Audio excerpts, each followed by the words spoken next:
नमस्कार दोस्तों। आज हम भारत के इतिहास के एक ऐसे खूनी अध्याय के बारे में बात करेंगे जो वफादारी और गद्दारी की स्याही से लिखा गया है। यह कहानी दिल्ली सल्तनत के उस दौर की है जब बादशाह का ताज कांटों से भरा होता था और तख्त के नीचे खंजर छिपे होते थे। हम बात करेंगे उन 40 गुलामों की जिन्हें सुल्तान ने अपनी ताकत बढ़ाने के लिए चुना था, मगर वो खुद सुल्तान के लिए काल बन गए। इतिहास के पन्नों में इसे तुर्कान ए चहलगानी या चालीसा दल के नाम से जाना जाता है, जिन्होंने दिल्ली की गद्दी को मजाक बना दिया था। इस वीडियो में हम देखेंगे कि कैसे एक सुल्तान ने अपनी रक्षा के लिए एक दल बनाया और कैसे उसी दल ने पूरी सल्तनत को हिलाकर रख दिया। हम जानेंगे रजिया सुल्तान की उस लड़ाई के बारे में जो उन्होंने अपनों के खिलाफ लड़ी और बलबन के उस क्रूर इंसाफ के बारे में जिसने सबको डरा दिया। इससे पहले कि हम इस रोमांचक और रोंगटे खड़े कर देने वाले इतिहास में गोता लगाएं, मेरी आपसे एक छोटी सी गुजारिश है। अगर आप इतिहास की ऐसी ही अनसुनी और गहरी कहानियों को पसंद करते हैं, तो प्लीज इस वीडियो को अभी लाइक कर दें। आपका एक लाइक हमें ऐसे ही शानदार और गहरे शोध पर आधारित वीडियो बनाने के लिए बहुत हिम्मत देता है। दोस्तों, दिल्ली सल्तनत की शुरुआत गुलाम वंश से हुई थी, जहां राजा का बेटा राजा नहीं बनता था, बल्कि जिसमें काबिलियत होती थी वो गद्दी पाता था। उस दौर में वफादारी खून के रिश्तों से ज्यादा मायने रखती थी और इसीलिए सुल्तान अपने बेटों से ज्यादा अपने गुलामों पर भरोसा करते थे। यह कहानी शुरू होती है कुतुबुद्दीन ऐबक की मौत के बाद, जब दिल्ली की गद्दी पर एक ऐसे शासक की जरूरत थी जो सल्तनत को बिखरने से बचा सके। आराम शाह को गद्दी से हटाने के बाद जब इल्तुतमिश दिल्ली के सुल्तान बने, तो उनके सामने खतरों का एक विशाल पहाड़ खड़ा था। एक तरफ राजपूत राजा अपनी खोई हुई ताकत वापस पाने के लिए दिल्ली पर लगातार हमले कर रहे थे और सल्तनत को कमजोर कर रहे थे। दूसरी तरफ गजनी और मुल्तान के शासक यलदौज और कुबाचा दिल्ली पर अपनी दावेदारी ठोक रहे थे और इल्तुतमिश को चुनौती दे रहे थे। इन सब के अलावा सरहद पर मंगोलों का एक ऐसा डर मंडरा रहा था जिसके नाम से ही उस समय की दुनिया कांपती थी। चंगेज खान अपनी विशाल सेना के साथ भारत की सीमाओं के करीब आ चुका था और दिल्ली पर काले बादल छाए हुए थे।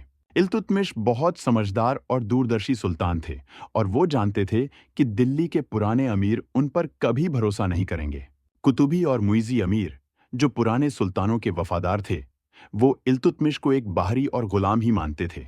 अपनी सत्ता को बचाने और इस नई नवेली सल्तनत को बिखरने से रोकने के लिए इल्तुतमिश को कुछ ऐसे खास लोगों की जरूरत थी। उन्हें ऐसे लोग चाहिए थे जो सिर्फ और सिर्फ उनके वफादार हों और जिनके लिए इल्तुतमिश का हुक्म ही पत्थर की लकीर हो।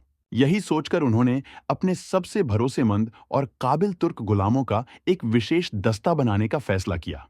इल्तुतमिश ने बाजार से और अलग-अलग जगहों से ऐसे तुर्क गुलामों को खरीदा जो तलवारबाजी और प्रशासन में माहिर थे। इन गुलामों को उन्होंने अपने बेटों की तरह पाला और उन्हें हर तरह की तालीम दी ताकि वो सल्तनत को चला सकें। इस विशेष दल को इतिहास में तुर्कान ए चहलगानी या चालीसा दल कहा गया, क्योंकि इसमें 40 सबसे प्रमुख अमीर शामिल थे। इस दल में शामिल हर एक सदस्य अपने आप में एक योद्धा था और राजनीति का बहुत बड़ा खिलाड़ी था। सुल्तान ने इन 40 लोगों को दरबार में ऊंचे ऊंचे ओहदे दिए और सल्तनत के बड़े बड़े इलाकों की जिम्मेदारी सौंप दी।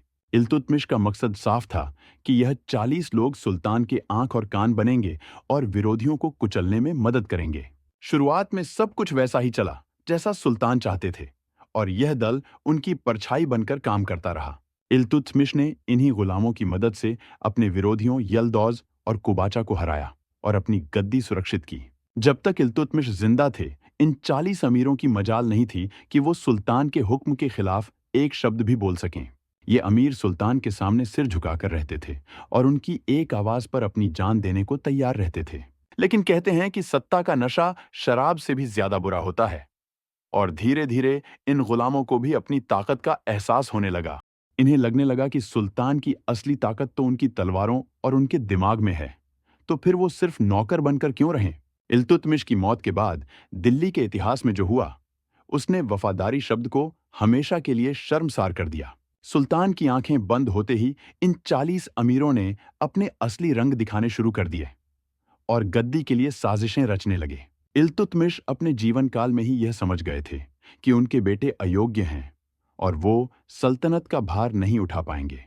उनके बड़े बेटे नसीरुद्दीन महमूद की मौत पहले ही हो चुकी थी, जो कि बहुत काबिल था और इल्तुतमिश का सहारा था। बाकी बचे हुए बेटे सिर्फ ऐश ओ आराम और नाच गाने में व्यस्त रहते थे और उन्हें राजकाज की कोई फिक्र नहीं थी।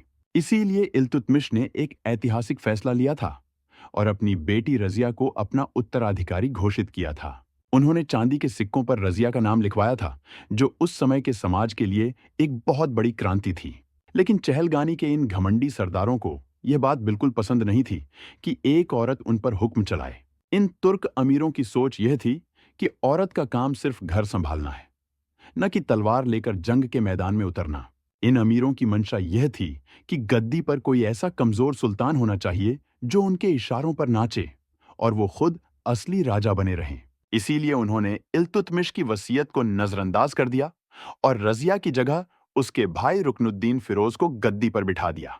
रुकनुद्दीन एक बेहद अयोग्य और विलासी शासक था, जो हर वक्त नशे में डूबा रहता था और दरबार में आने का भी होश नहीं रखता था। सत्ता की असली डोर उसकी मां शाह तुर्कान के हाथ में थी, जो एक बहुत ही क्रूर और चालाक महिला थी। शाह तुर्कान ने सत्ता का दुरुपयोग किया और पुरानी रंजिशों का बदला लेने के लिए शाही परिवार की महिलाओं को मरवाना शुरू कर दिया। शाही खजाने को लुटाया जाने लगा और दिल्ली की सड़कों पर अव्यवस्था फैल गई, जिससे आम जनता का जीना हराम हो गया।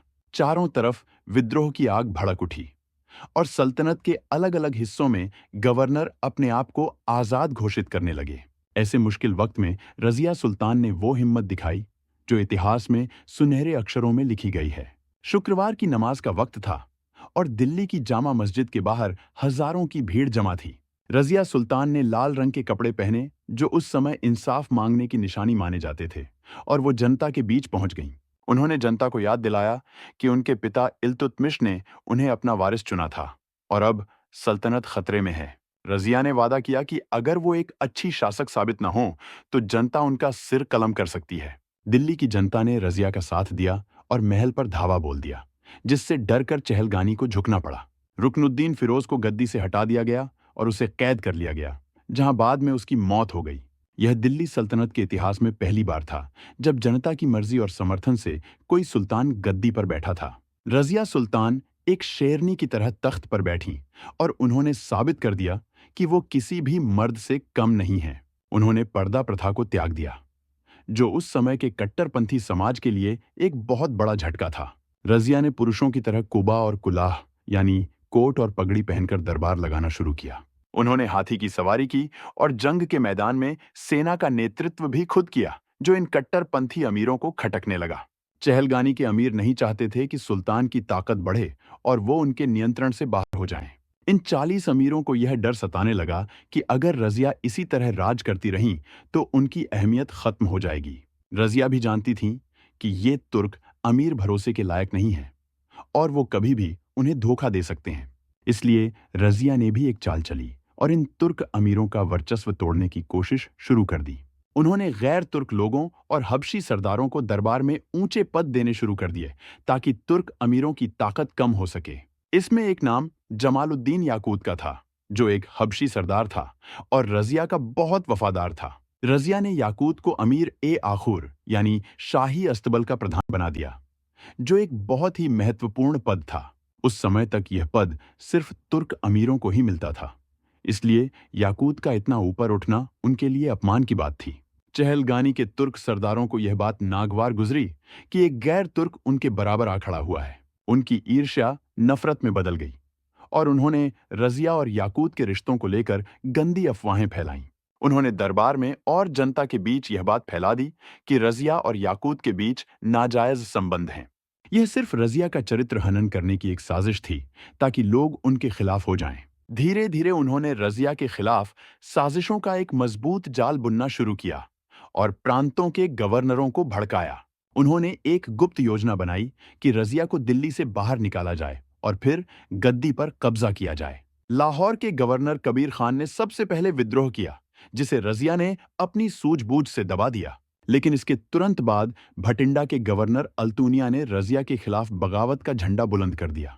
यह विद्रोह इन्हीं चालीसा दल के अमीरों की एक सोची समझी साजिश का हिस्सा था ताकि रजिया को फंसाया जा सके।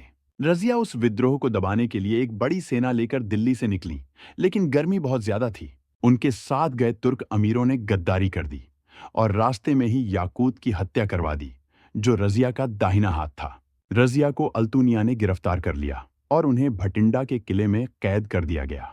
उधर दिल्ली में मौका पाकर चहलगानी के अमीरों ने इल्तुतमिश के तीसरे बेटे बहराम शाह को गद्दी पर बिठा दिया। रजिया ने हार नहीं मानी और जेल में रहते हुए भी कूटनीति का एक बेहतरीन खेल खेला।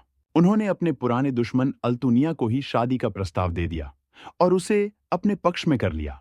अल्तुनिया भी समझ गया था कि दिल्ली के अमीरों ने उसे इस्तेमाल किया है और उसे कुछ नहीं मिलने वाला। इसलिए उसने रजिया का प्रस्ताव स्वीकार कर लिया और दोनों ने मिलकर दिल्ली वापस पाने के लिए कूच किया। लेकिन चहलगानी के अमीरों ने अपनी सेना को बहुत मजबूत कर लिया था और वो अब किसी भी हाल में रजिया की वापसी नहीं चाहते थे। कैथल के पास रजिया और अल्तुनिया की सेना का मुकाबला दिल्ली की शाही सेना से हुआ। रजिया ने बहुत बहादुर से लड़ाई लड़ी, लेकिन उनकी सेना छोटी थी और थक चुकी थी, इसलिए उन्हें हार का सामना करना पड़ा।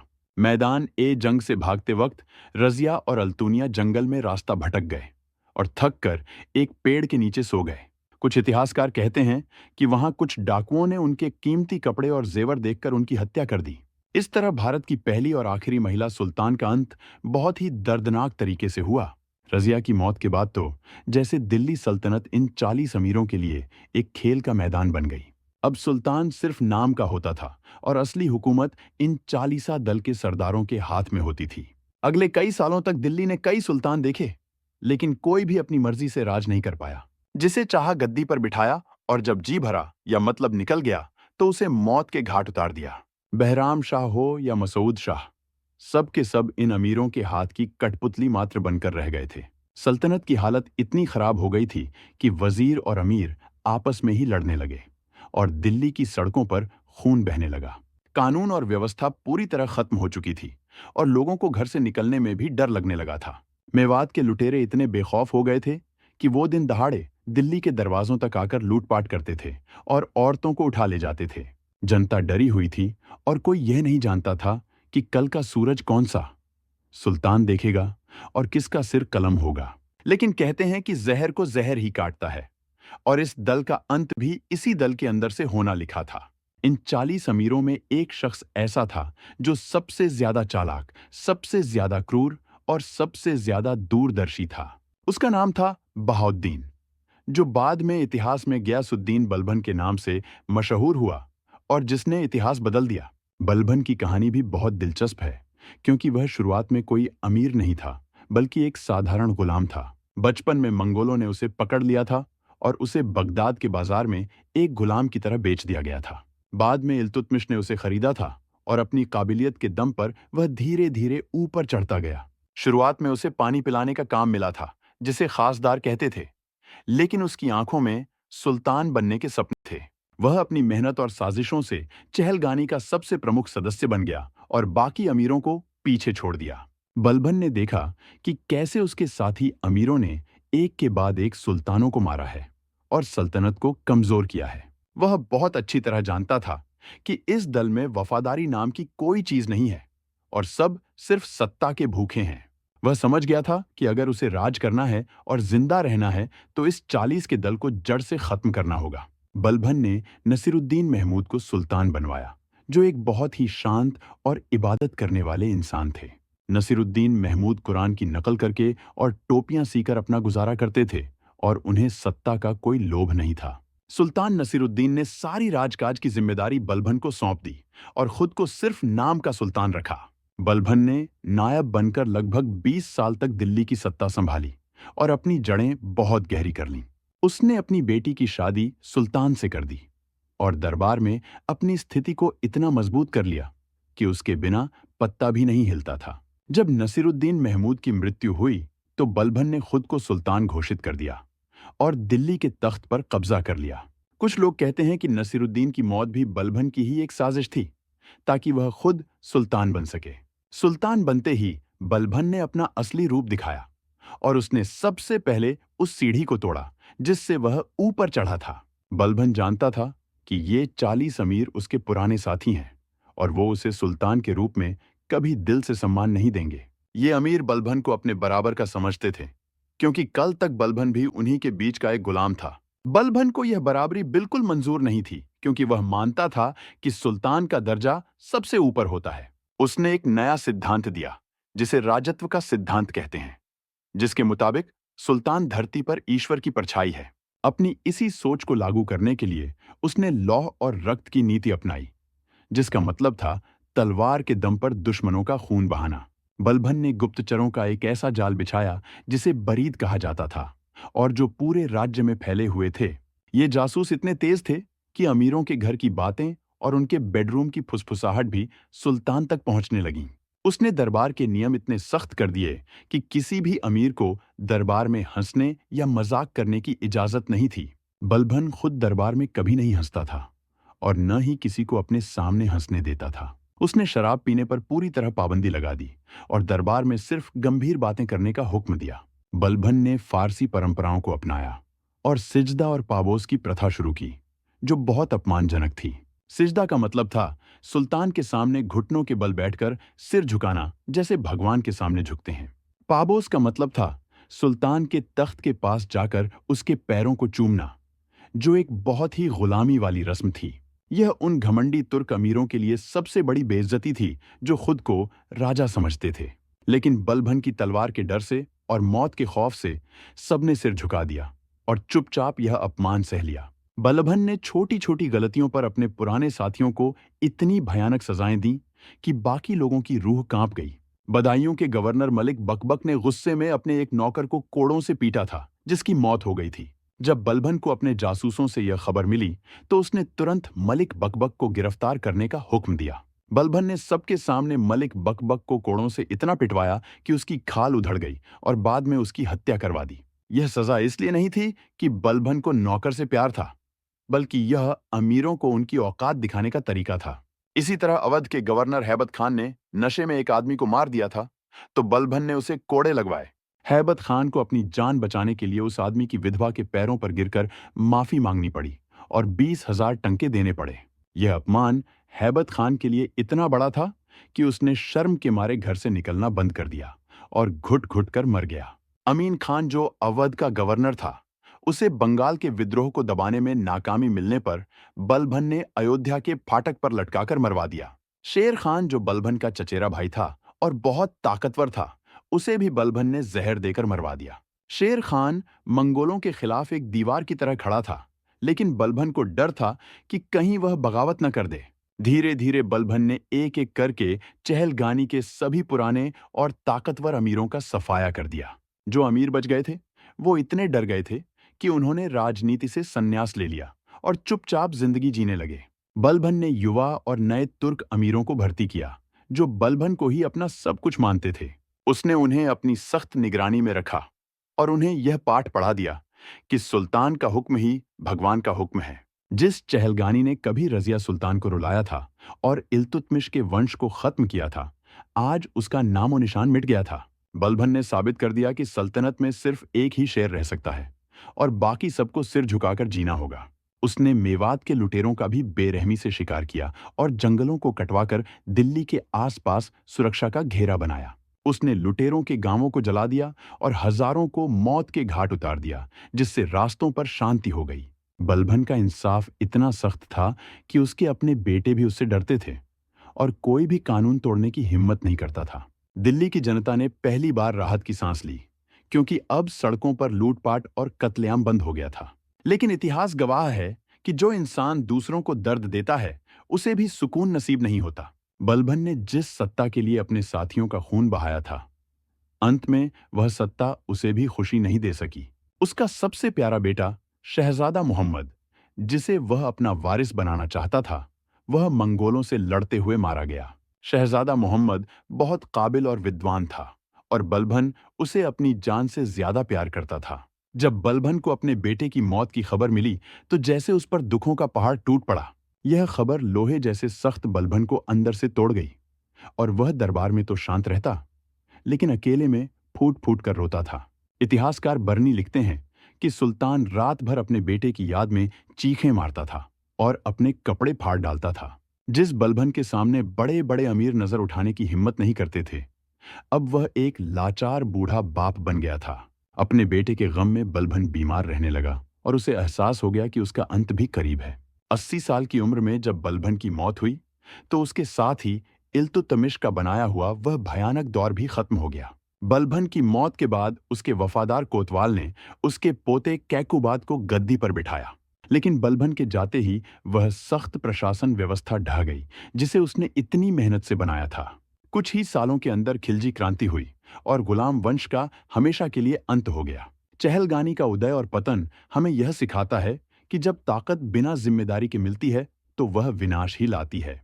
जिन अमीरों ने वफादारी की कसम खाई थी, उनका अंत गद्दारों की तरह हुआ और उन्हें इतिहास ने कभी माफ नहीं किया। यह कहानी उस दौर की गवाह है जब दिल्ली की गलियों में सत्ता का खेल खून से खेला जाता था और रिश्ते कोई मायने नहीं रखते थे। महत्वाकांक्षा जब हद से बढ़ जाती है, तो वह इंसान को अंधा कर देती है, जैसा उन 40 अमीरों के साथ हुआ। दोस्तों, आज हमने इस वीडियो में देखा कि कैसे 40 गुलामों ने दिल्ली सल्तनत की किस्मत को अपने हाथों में नचाया था।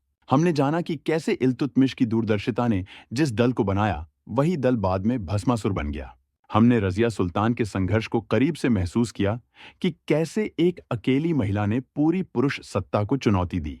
और अंत में हमने देखा कि कैसे बलबन ने उसी जहर से उस संगठन को खत्म किया जिसने उसे पैदा किया था। इतिहास की यह घटना हमें बताती है कि बुराई का अंत बुरा ही होता है, चाहे वह कितनी भी ताकतवर क्यों ना हो जाए। सत्ता के लिए किया गया खून कभी न कभी अपना रंग दिखाता है और इंसान को उसकी कीमत चुकानी पड़ती है। अगर आपने इस वीडियो को यहां तक देखा है, तो मुझे यकीन है कि आपको इतिहास की गहराइयों में उतरना पसंद है। मैं उम्मीद करता हूं कि चहलगानी के इस खूनी और रोमांचक इतिहास ने आपको कुछ नया सिखाया होगा। जाने से पहले आपसे एक बार फिर गुजारिश है कि अगर आपको हमारी मेहनत और यह कहानी पसंद आई हो, तो वीडियो को लाइक जरूर करें। आपका एक लाइक हमें ऐसे ही और दिलचस्प और ऐतिहासिक वीडियो बनाने के लिए प्रेरित करता रहेगा। अगली बार हम फिर मिलेंगे इतिहास के किसी और दबे हुए राज और रोमांचक कहानी के साथ। तब तक अपना ख्याल रखें और इतिहास पढ़ते रहें। धन्यवाद।